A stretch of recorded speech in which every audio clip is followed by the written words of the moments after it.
night on Showtime, we have a great, tremendous fight in the lightweight division. We got one of my favorite fighters in the lightweight division. A guy who needs to get his name known out there because he's one of the best fighters in the lightweight division, Frank the Ghost Martin. He will be taking on a guy by the name of Artem Harutyunyan. Haven't really heard of him. He's a German guy with an undefeated record of 12-0 and 7 knockouts.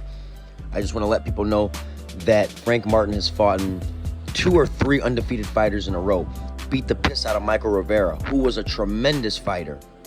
And he made Michael Rivera look below average. And the reason Frank Martin did that is because Frank Martin is a special talent. He really is special, you know. I think that after Frank Martin beats Artem Harutyunyan, or however you pronounce his name, I really don't care. He should look for big fish to fry. And there's been a lot of people calling Frank Martin out. You know, you got Gervonta Davis, who I think Frank Martin would get the better of. And then there's a lot of people out there that, you know, have been talking bad on Frank Martin and saying that, you know, he's a good fighter, but he's not up there with the elite names at the lightweight division. He's not up there with Teofimo. He's not up there with Shakur Stevenson and Devin Haney and Gervonta Davis.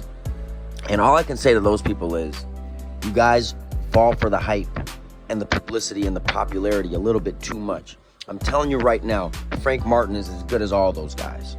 He definitely would give Gervonta Davis fits. A lot of Gervonta Davis fans are delusional. They think because Gervonta Davis, you know, because he has he's really good at knocking people out, and because he's from the inner city, and he's good with his fans. He knows how to make you like him. He's a likable fella.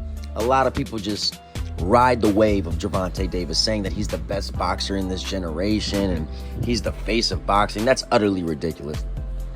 Gervonta Davis has one of the worst resumes in the lightweight division. Let's break it down. I mean, if you really want to be honest here, like, Gervonta Davis beat Pitbull Cruz. I'll say it again. Gervonta Davis beat Pitbull Cruz, a Mexican who comes forward, tough as nails, but he's not very skilled. You'll see what I'm saying on the undercard of Errol Spence, Terrence Crawford. Pitbull Cruz is scheduled to fight somebody who he should beat very easily. Hopefully he does, but you'll see the limited skills. Ryan Garcia, who I'm very happy he's with Derek James, but we all know that Ryan Garcia was a hype job. He was popular, had a lot of Instagram followers, and Gervonta Davis took advantage of that and beat a guy who was very limited. Also had a broken rib, and he also had spies going into his locker room to find out about that broken rib. So Gervonta Davis is...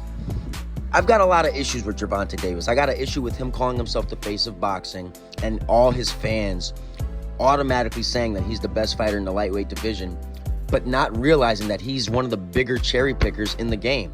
I hear a lot of people knocking Canelo. I'm one of those people. I think Canelo is the biggest cherry picker in the game. But we can't call Canelo a cherry picker and not hold Gervonta Davis accountable for him cherry picking. I'm telling you right now, if Gervonta Davis fights Frank Martin, he's in deep waters. He's in deep trouble. If Gervonta Davis fights Teofimo Lopez, he's in deep trouble. And if Gervonta Davis fights Shakur Stevenson, he's in deep trouble. And mark my words, he won't fight any one of those 3 guys anytime soon.